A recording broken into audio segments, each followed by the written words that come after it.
সাকিব এবং মাশরাফি তারা বাংলাদেশের লিজেন্ডারি ক্রিকেটার। তারা যদি নিরপরাধ হয়ে আপনারা সবকিছু কিউর করে এসে যদি আপনারা মাঠে আসেন, আমরা মোস্ট ওয়েলকাম তাদের। দেখেন,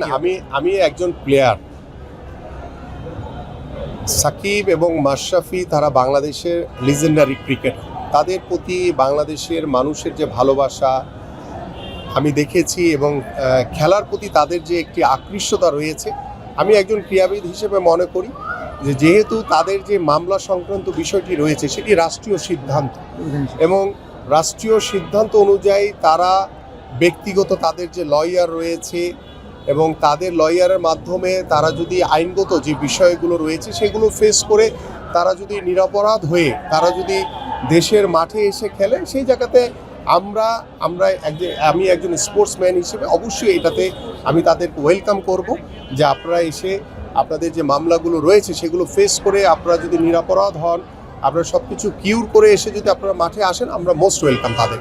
আমরা এটুকুতে শতভাগ আমরা নমনীয় থাকবো ইনশাআল্লাহ। গতকাল আপনি একটা ঘোষণা দিয়েছেন খেলোয়াড়দের বেতন কাঠামো আনার জন্য, এই জন্য খেলোয়াড়রা খুবই উচ্ছ্বাসিত এবং আপনাকে ধন্যবাদ জানিয়েছে। এই যে তৃণমূলের যে সংগঠনগুলো আছে, যেরকম ছোট ছোট ফেডারেশন, দেখেন, আমরা প্রত্যেকটি ফেডারেশনকে স্বাবলম্বী করার জন্য ইতিমধ্যে আমরা আজকে আর্থিক প্রতিষ্ঠান, আমাদের বেশ কিছু ব্যাংকের যারা ব্যবস্থাপনা পরিচালক এবং নির্বাহী পরিচালক হিসেবে যারা দায়িত্ব পালন করছেন তাদের সাথে বসে যেমন খুব পজিটিভ একটি মিটিং হয়েছে এবং সেই পজিটিভ মিটিং থেকে তারাও আন্তরিকতা দেখিয়েছে যে না, আমরা আমাদের বাংলাদেশের স্পোর্টসকে এগিয়ে নিয়ে যাওয়ার জন্য আমাদের মাননীয় প্রধানমন্ত্রী জনাব তারেক রহমানের যে চিন্তা রয়েছে, যে ভাবনা রয়েছে, সেই ভাবনার সাথে তারা একমত পোষণ করে তারা বলেছে যে আমরা আপনাদের পাশে রয়েছি, পাশে থাকবো। এবং আমি তাদেরকে বলার চেষ্টা করেছি যে আমাদের যে বিভিন্ন ফেডারেশন রয়েছে সেই ফেডারেশনকে বিশেষ করে ক্রিকেট কিংবা ফুটবলের পাশাপাশি আমাদের অন্যান্য যে ফেডারেশনগুলো রয়েছে, যে হকি,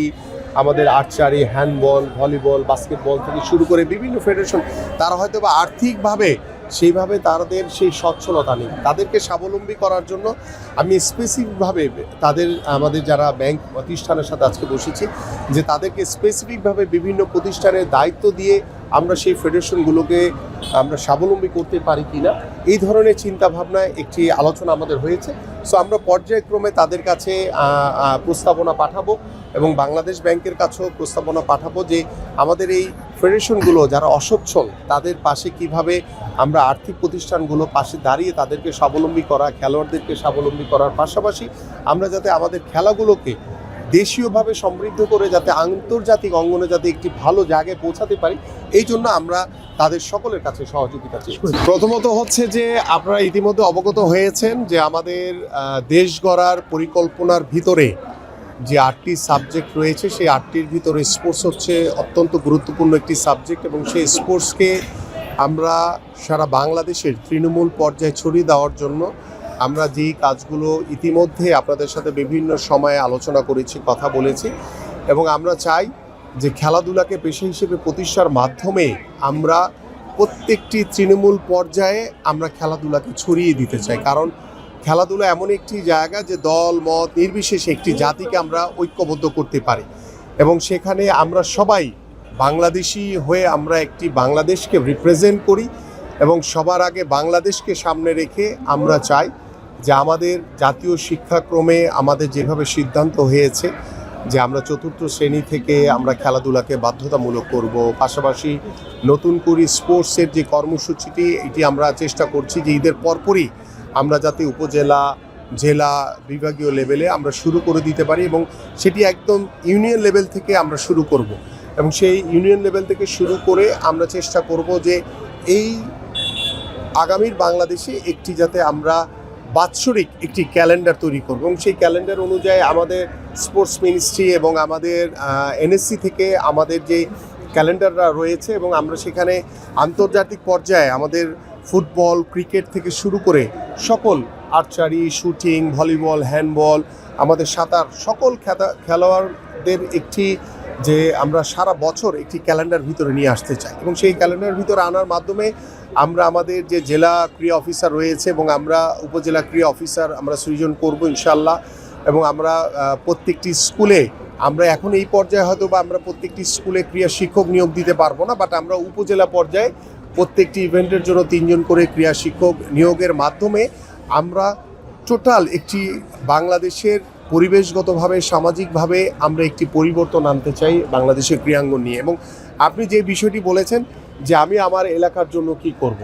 আমি যেহেতু স্পোর্টসম্যান এবং আমার এই এলাকা সহ আমাদের ঢাকা মহানগরীতে আপনারা সকলেই জানেন যে খেলার মাঠের অনেক অভাব, এবং আমাদের যেটি পরিকল্পনার ভিতরে রয়েছে যে আমরা 2টি ওয়ার্ড কিংবা 3টি ওয়ার্ডের মাঝখানে আমরা 3 থেকে 4 বিঘার মতো জায়গা যদি সরকারিভাবে অ্যাকোয়ার করে আমরা আমাদের প্রত্যেকটি এলাকার বাচ্চাদের জন্য, আমাদের তরুণ যুব সমাজের জন্য আমরা খেলার উপযোগী মাঠ তৈরি করতে চাই। এবং সেই মাঠ তৈরির চারিপাশে আমাদের ওয়াকওয়ে থাকবে, সেই ওয়াকওয়েতে আমাদের বয়োবৃদ্ধ বাবা মারা যারা বয়স্ক রয়েছেন তারা হেঁটে তাদের শরীরকে সুস্থ রাখবেন। এইভাবে আমাদের পরিকল্পনা রয়েছে, এবং আমি চাই যে আমাদের প্রত্যেকটি এলাকায়, বিশেষ করে আমার এই নির্বাচনী এলাকায় মাদকের একটি বড় সমস্যা রয়েছে, এবং মাদকমুক্ত সমাজ গড়ার জন্য ইতিমধ্যে মাদকের সাথে যারা অসাধু ব্যবসায়ী রয়েছেন তাদের বিষয়গুলো নিয়ে ইতিমধ্যে আমরা প্রশাসনের সাথে বিভিন্ন লেভেলে কথা হচ্ছে, এবং আমরা আশা করছি যে দ্রুতই যারা অসাধু মাদক ব্যবসায়ী রয়েছেন তাদেরকে আইনের আওতায় এনে তাদের বিচার কার্য সম্পন্ন করা। পাশাপাশি আমরা আমাদের ভবিষ্যৎ প্রজন্মকে আমরা প্রত্যেকটি স্কুলে যেভাবে 4র্থ শ্রেণী থেকে আমরা খেলাধুলাকে বাধ্যতামূলক করতে যাচ্ছি, সেই খেলাধুলাকে বাধ্যতামূলক করার মাধ্যমে আমরা একটি সুস্থ জাতি গড়ে তুলতে পারবো। এবং আমার এই এলাকায় যতগুলো স্কুল রয়েছে এবং আমাদের এই এলাকায় যতগুলো শিক্ষা প্রতিষ্ঠান রয়েছে, মাদ্রাসা রয়েছে, কারিগরি শিক্ষা প্রতিষ্ঠান রয়েছে, সবগুলোকেই আমরা খেলাধুলার আওতায় এনে তাদের মাধ্যমে আমরা খেলাধুলাকে একদম রুট লেভেলে ছড়িয়ে দিতে চাই। সবাই যে ন্যাশনাল প্লেয়ার হবে বিষয়টা এরকম না, বাট আমরা একটি সুস্থ জাতি গড়ে তোলার জন্য খেলাধুলার কোনো বিকল্প নেই। এবং আপনারা সকলেই জানেন যে আমাদের ডিভাইসের প্রতি আমাদের ভবিষ্যৎ প্রজন্ম যারা যেভাবে আসক্ত হয়ে গেছে, সেই ডিভাইস থেকেও আমরা আমাদের সন্তানদেরকে, ভবিষ্যৎ প্রজন্মকে আমরা দূরে রাখতে চাই। সো আমি যুব ক্রীড়া মন্ত্রণালয়ের দায়িত্বপ্রাপ্ত একজন প্রতিমন্ত্রী হিসেবে আমি আমার এই এলাকায় খেলাধুলার মাধ্যমে আমাদের যুব সমাজকে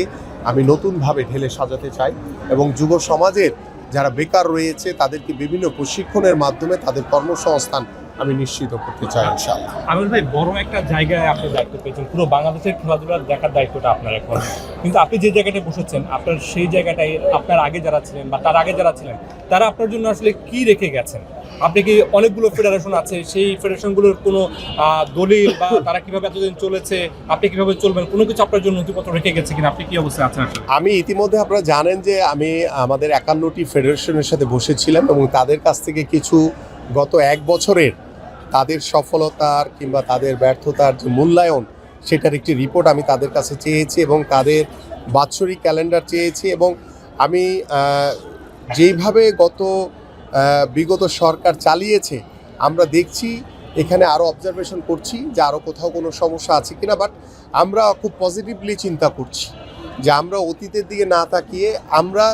যে ভালোটা করতে চাই সেই ভালোটা যাতে আমি আমার দ্বারা শুরু করতে পারি। আমাদের মাননীয় প্রধানমন্ত্রী তিনি যেই শুরুটা করতে চান, আমি চাই যে তার নেতৃত্বে আমরা সেই ভালোর পক্ষে, ভালোর সাথে যাতে আমরা শুরুটা করতে পারি। সো বিগত অতীত নিয়ে আমরা হয়তো বা আলোচনা করব, পর্যালোচনা করব, সেখান থেকে কোথায় কোথায় সমস্যা রয়েছে সেই সমস্যাগুলো শুধরিয়ে আমরা সামনের দিকে এগিয়ে যেতে চাই। আমরা পিছনের দিকে আর তাকাতে চাই না, আমরা সামনের দিকে এগিয়ে আমাদের স্পোর্টসের মাধ্যমে আমরা যে কথাটি আমি বিগত সময় বলেছি যে আমাদের পারিবারিক ব্যবস্থাপনা, আমাদের সামাজিক ব্যবস্থাপনায় আমরা গুণগত পরিবর্তন আনতে চাই এই খেলাধুলার মাধ্যমে। সর্বোপরি এই খেলাধুলার মাধ্যমে আমরা যাতে রাষ্ট্রীয়ভাবে আগামী রাজনীতিতেও যাতে গুণগত পরিবর্তন আনতে পারি। আপনি পজিটিভভাবে এগোতে চান বলছিলেন, এটা খুবই পজিটিভ একটা দিক, কিন্তু